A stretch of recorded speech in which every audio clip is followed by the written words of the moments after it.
नमस्कार। आज की वीडियो में हम लेकर आए हैं संस्कृत कक्षा 6 का पाठ षष्ठ समुद्र तट। इसका हम अध्ययन करेंगे, साथ ही इसका भावार्थ करते हुए इसके प्रश्नोत्तर हल करेंगे। तो समुद्र तट समुद्र का किनारा है, सागर का, उसके बारे में इसमें अध्ययन किया गया है। ऐसा समुद्र तट है, यह समुद्र का किनारा है। अत्र जना पर्यटनाय आगच्छन्ति, यहाँ पर लोग घूमने के लिए आते हैं। केचन तरंगे क्रीडन्ति, कुछ लहरों से खेलते हैं। केचन च नौका भी जल विहारम कुर्वन्ति, और कुछ नाव से जल विहार करते हैं। तेसु केचन कन्दुकेन क्रीडन्ति, वहीं कुछ बॉल से खेलते हैं। बालिका च बालुका भी बालुका गृहम रचयन्ति, लड़के और लड़कियां मिट्टी से मिट्टी के घर बनाते हैं। मध्य मध्य तरंगा बालुका गृहम प्रवाहयन्ति, बीच बीच में लहरें आती है, वो मिट्टी के घर है उनको बहा ले जाती हैं। ऐसा क्रीड़ा प्रचलती है, और ऐसा खेल है वो चलता रहता है। समुद्र तटा न केवलम पर्यटन स्थानानि, समुद्र के किनारे है वो केवल पर्यटन के स्थान ही नहीं है। अत्र मत्स्य जीविन अपि स्वजीविकाम चालयन्ति, यहाँ पर मछुआरे हैं वो अपना जो जीवन है वो चलाते हैं, जीविका चलाते हैं। अस्माकं देशे बहवो समुद्र तटा सन्ति, हमारे देश में बहुत सारे समुद्र तट हैं। एतेषु, इनमें मुंबई, गोवा, कोच्चि, कन्याकुमारी, विशाखापत्तनम, पूरी तट अतीव प्रसिद्ध सन्ति, पूरी तट है वो बहुत ही प्रसिद्ध हैं। गोवा तट विदेशी पर्यटकेभ्यः समधिकम रोचते, गोवा का जो तट है, किनारा है, वो विदेशी पर्यटकों के लिए बहुत रुचिकर है। विशाखापत्तनम तट वैदेशिक व्यापाराय प्रसिद्ध, जो विशाखापट्टनम का तट है वो विदेशी व्यापार के लिए प्रसिद्ध है। कोच्चि तट नारिकेल फलेभ्यः ज्ञायते, कोच्चि तट है वह नारियल के फल के लिए जाना जाता है।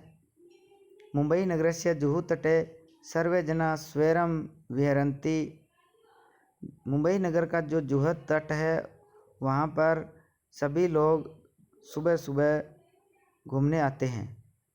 चेन्नई नगरस्य मेरिना तट देशस्य सागर तटेषु दीर्घतम, चेन्नई नगर का मेरिना तट देश का सबसे बड़ा सागर तट है। भारतस्य तीसरीषु दिशासु समुद्र तटा सन्ति, भारत के 3 दिशाओं में समुद्र तट हैं। अस्मद् एव कारणात् भारतदेशः प्रायद्वीप इति कथ्यते, इसी ही कारण से भारत को प्रायद्वीप कहते हैं। पूर्व दिशायां बंगोपसागर, पूर्व दिशा में बंगाल की खाड़ी है। दक्षिण दिशायां हिंद महासागर, दक्षिण दिशा में हिंद महासागर। पश्चिम दिशायां च अरब सागर अस्ति, और पश्चिम दिशा में अरब सागर है। एतेषां त्रयाणाम् अपि सागराणां संगम कन्याकुमारी तटे भवति, इन तीनों ही सागरों का संगम है वो कन्याकुमारी तट पर होता है। अत्र पूर्णिमायां चंद्रोदय सूर्यास्तम च युगपदेवं द्रष्टुम शक्यते, यहाँ पर पूर्णिमा को, चंद्रोदय और सूर्यास्त को दोनों को एक साथ देख सकते हैं। यह हमारा आज का पाठ है, इसका भावार्थ पूरा हुआ। इसके बाद ये शब्दार्थ दिए गए हैं और उसके बाद अभ्यास के प्रश्न है। तो पहला प्रश्न है उच्चारणकृत, उच्चारण करना है। तरंगे मत्स्य जीविन विदेशी पर्यटकेभ्यः संगम तीसरीषु विदेशिक व्यापाराय प्रायद्वीप बंगोपसागर चंद्रोदय, ये शब्द है, इनका उच्चारण करना है। उसके बाद प्रश्न 2 है अधोलिखितानां प्रश्नानां उत्तरलिखित, प्रश्नों के उत्तर लिखना है। जना का भी जल विहारम कुर्वन्ति, तो उत्तर लिखेंगे जना नौका भी जल विहारम कुर्वन्ति। ख वाला प्रश्न है भारतस्य दीर्घतम समुद्र तट कै, तो उत्तर लिखेंगे भारतस्य दीर्घतम समुद्र तट चेन्नई नगरस्य मेरिना तट अस्ति। ग वाला प्रश्न है जना कुत्र स्वैरम विहरन्ति, लोग सुबह कहाँ घूमते हैं, तो जना मुंबई नगरस्य जुहू तटे स्वैरम विरंती, जो मुंबई नगर का जुहू तट है उसके किनारे पर घूमते हैं।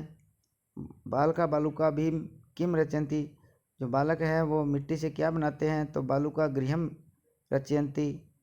उत्तर लिखेंगे बालका बालुका भी बालुका गृहम रचयन्ति। अंगा वाला प्रश्न है, कोच्चि तट केबे गए थे, कोच्चि तट किस लिए प्रसिद्ध है, तो कोच्चि तट नारिकेल फलेभ्य गए थे। उत्तर लिखेंगे। इसके बाद प्रश्न 3 है, मंजूषात पदानि चित्वा रिक्त स्थानानि पूरयत।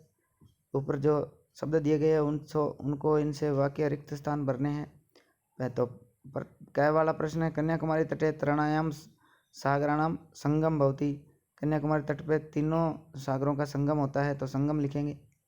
ख वाला है, भारत देश है इति कथ्यते, तो यहाँ प्रायद्वीप लिखेंगे। प्रायद्वीप, भारत को प्रायद्वीप कहते हैं। ग वाला प्रश्न है, जना समुद्र तट आगच्छन्ति, तो पर्यटन के लिए आते हैं, तो पर्यटनाय लिखेंगे। घ वाला प्रश्न है, बालकेभ्यः रोचते, तो क्रीड़ा लिखेंगे, बालकों को खेलना पसंद है। अंग वाला प्रश्न है, भारतस्य पूर्व दिशायां बंगोपसागर लिखेंगे, बंगोपसागर अस्ति।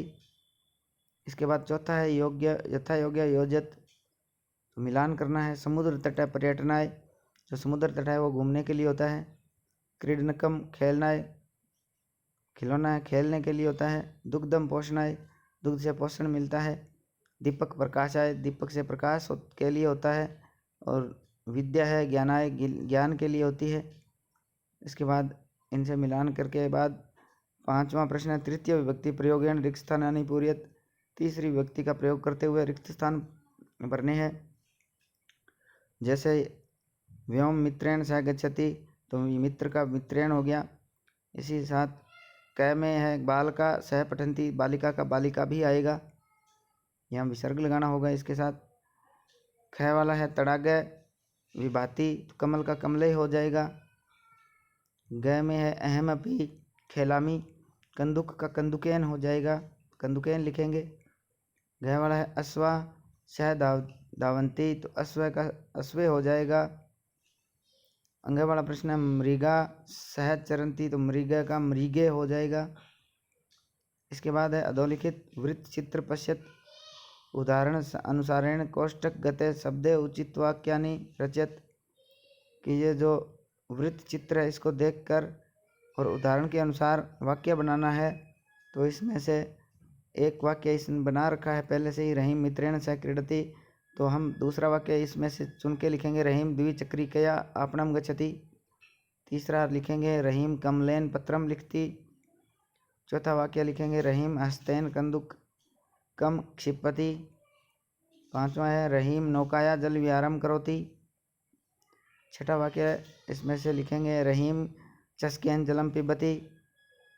7वां वाक्य लिखेंगे, रहीम तुलिकायाम चित्रम रचयति। और 8वां लिखेंगे, रहीम वायुयेन हय आगच्छत। इसके बाद 7वां प्रश्न है, कोष्टकात उचित पद प्रयोगेण रिक्त स्थानानि पूरयत। कोष्टक में से उचित पद चुनकर रिक्त स्थान भरना है। तो धनिक धनम ददाति, तो निर्धनाय लिखेंगे, धनिक है वो निर्धन के लिए धन देता है। ख वाला है, बाल विद्यालयम गच्छति, तो पठनाय पठन के लिए पढ़ने के लिए है, तो पठनाय आएगा, तो पठनाय लिखेंगे। फिर है, सज्जना जीवंती, तो परोपकाराय, परोपकार के लिए जीते हैं, तो परोपकाराय है। प्रधानाचार्य पारितोषिकम यच्छति, तो यहाँ छात्रेभ्य आएगा, छात्रों के लिए। फिर है नमः, तो शिक्षकाय नमः आएगा, तृतीय विभक्ति है। यह आज का हमारा पाठ पूरा हुआ।